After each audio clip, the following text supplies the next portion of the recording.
Bismillahirrahmanirrahim. Okay, berjumpa lagi kita untuk sesi yang ketiga. Sesi ini nak sambung berkenaan dengan pengertian pengajaran. Okay, ni yang kat dalam slide ni, iaitu pengajaran ditaksirkan sebagai proses. Kita dah bincang yang ni. Okay.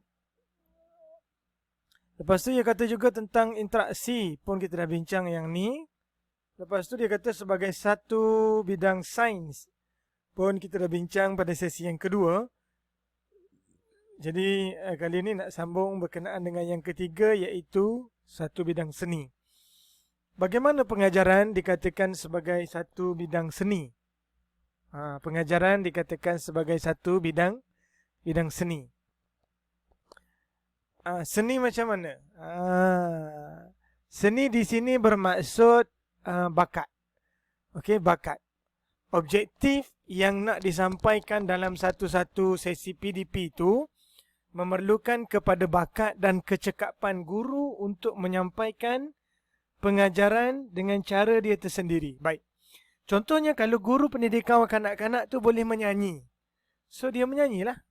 Boleh jadi dia menggunakan banyak pendekatan menyanyi.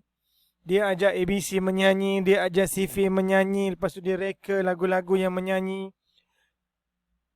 Dan macam-macam. Kalau guru tu pandai create aktiviti-aktiviti yang kreatif. Contohnya nak mengajar tentang alfabet.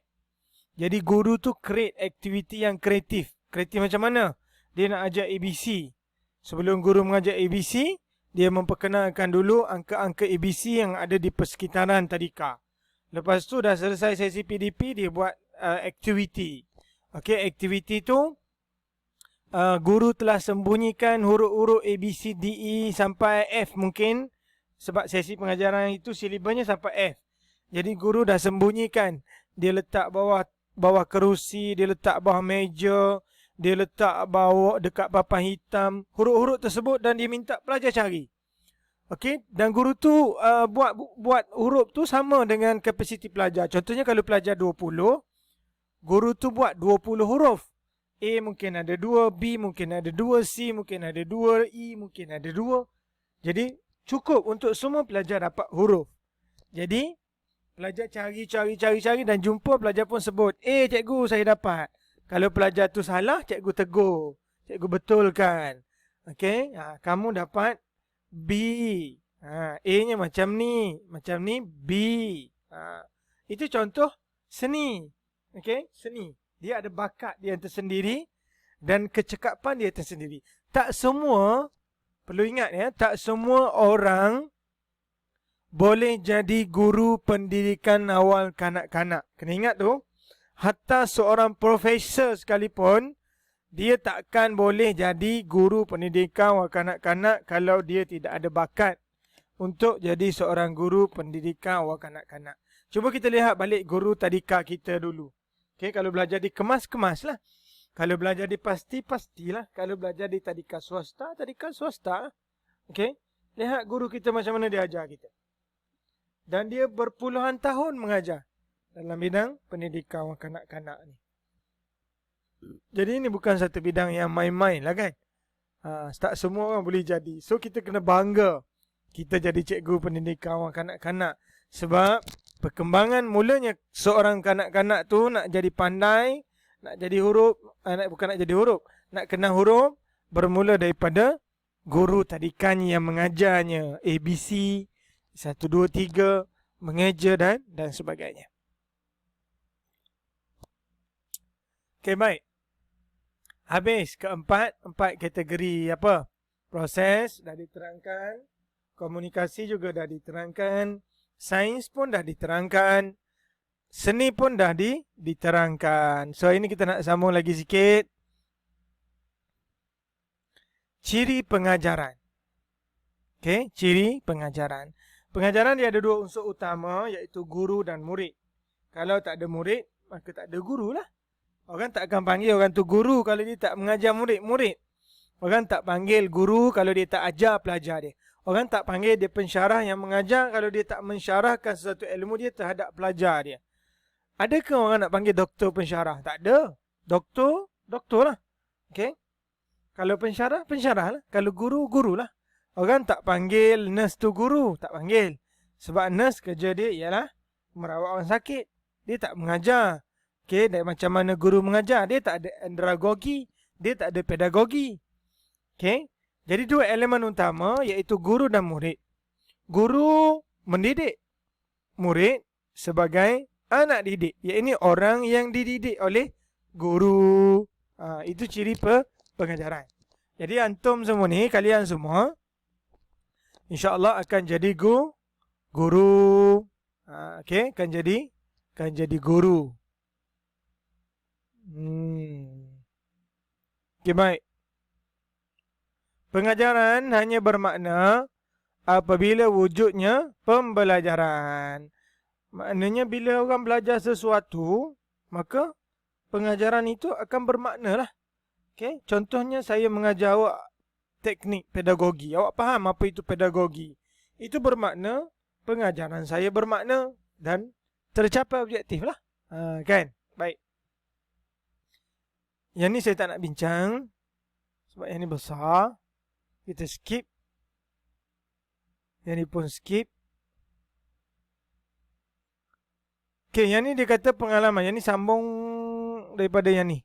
Ciri pengajaran. Dua unsur utama. Okay, pengajaran melibatkan interaksi dua hala antara guru dan murid. Strategi dan teknik pengajaran mengenai unsur sains dan unsur seni. Unsur sains ni ialah unsur kajian. Mana kita nak mengajar, kita perlu buat kajian dulu. Pelajar aku ni slow sikit. So, aku kena guna kaedah mana untuk mengajar. Contohnya kita mengajar pelajar yang lambat. Okay, pelajar yang lambat kenal ABC. Kita kena buat kajian. Pelajar ni minat apa? Minat pantun. Minat menyanyi. Minat buat aktiviti padang. So, kita selitkan dalam sesi PDP kita itu sesuai dengan pelajar. Sama juga dengan parent. Parent kena kenal pasti anak dia. Ni anak saya ni memang tak minat baca. Dia minat game-game. So, parent kena buat aktiviti melalui game nak ajar dia ABC. Okay, nak ajar dia 1, 2, 3, nak ajar dia CV ke maths dan sebagainya. Mesti melalui game ataupun teknologi. Sebab dia minat ke arah itu. Okay. Baik. Okay, yang ni dia nak bahas. Dah habis dah. Bahagian pedagogi pengenalan tu dah habis. Jadi ni nak masuk tentang teori-teori yang disandarkan terhadap pengajaran dan pembelajaran. Okay, baik. Yang pertama behavior, kognitif, sosial, humanis. Humanis ni kemanusiaan. Saya harap awak faham apa yang saya cakap ni, saya harap awak faham lah. Kalau tak faham tu boleh tanya dalam grup. Okay, boleh. Nanti nota saya upload. Don't worry. Okay. Okay, behavior. Behavior ni lebih kepada perubahan tingkah laku.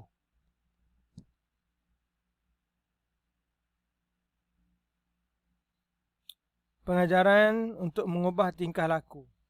Dia ada 3 tokoh situ. Ivan Pavlov, Edward Thorndike dan B.F. Skinner. Awak boleh cari, Google lah. Ivan Pavlov ni pasal apa. Tengok dekat YouTube ada.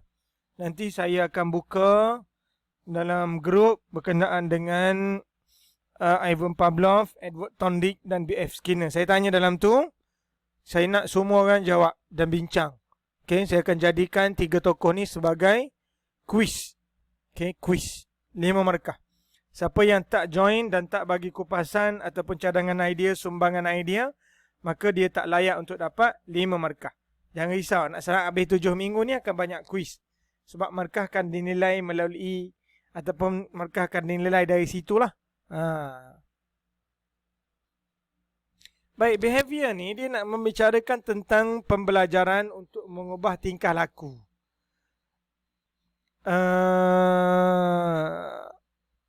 Dia ajar untuk mengubah tingkah laku. Contoh macam mana?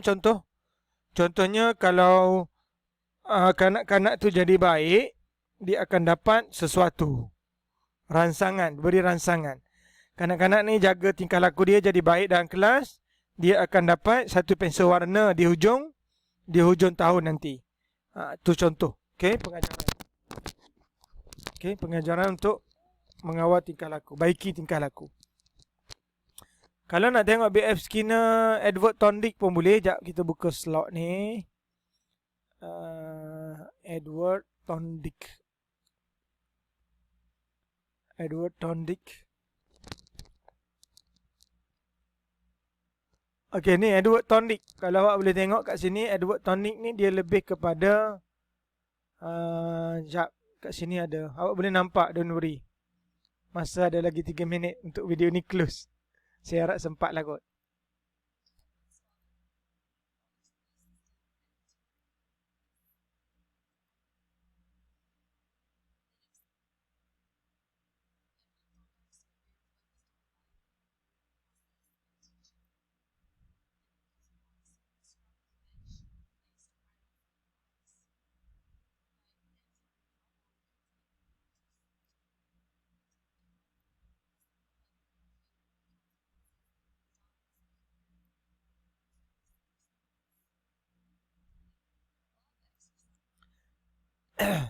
Dia kucing dalam sangkar ni. Dia kucing dalam sangkar, makanan duduk kat luar.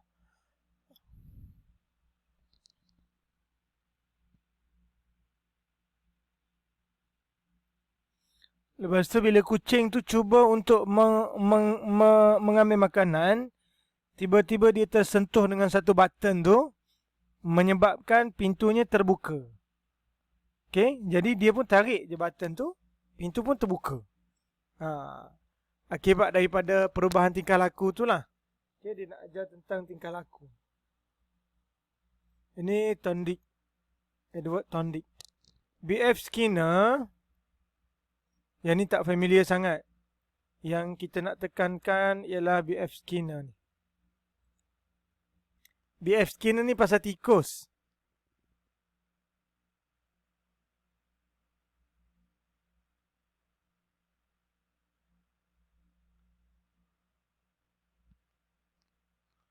Tikus dan anjing pun sama, boleh. B.F. Skinner ni tikus. Tikus dia letak dalam satu box. Okay, tikus dia letak dalam satu box. Awak boleh tengok lah, awak boleh tengok dekat YouTube. Dia letak tikus dalam satu box. Lepas tu, tikus tu lapar. Jadi tikus tu pusing-pusing-pusing dalam box tu, dia tekan satu button, keluar makanan. Lepas tu dia makan. Lepas tu dia pusing-pusing-pusing lagi kerana tak cukup kan. Sekali je baru makanan keluar. So dia pusing-pusing, dia tekan lagi satu button tu. Button yang sama lah, dia tekan dan keluar makanan. Lepas tu dia tahulah, tekan button ni keluar makanan, tekan button ni keluar makanan. Itu maksudnya.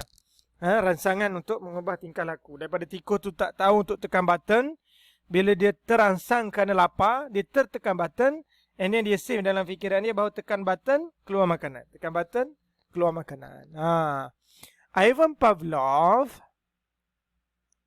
awak ni sepatutnya saya kena buat inquiry tau. Awak kena cari sendiri, baru awak faham. Kalau awak nak dengar ni, belum tentu awak dengar ni.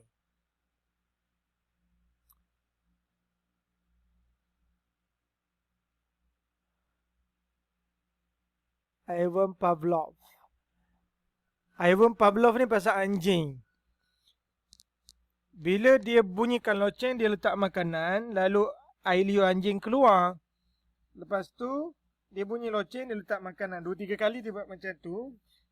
Next, dia bunyikan loceng je, air liur anjing dah keluar. Sebab apa? Sebab tingkah laku anjing tu dia dah boleh kesan. Dah boleh kesan bahawa bila bunyi loceng, mesti ada makanan. Bunyi loceng, mesti ada makanan. Okay? Kita berhenti situ dulu sebab masa dah nak tamat ni. Okay, kita jumpa lagi untuk sesi yang keempat.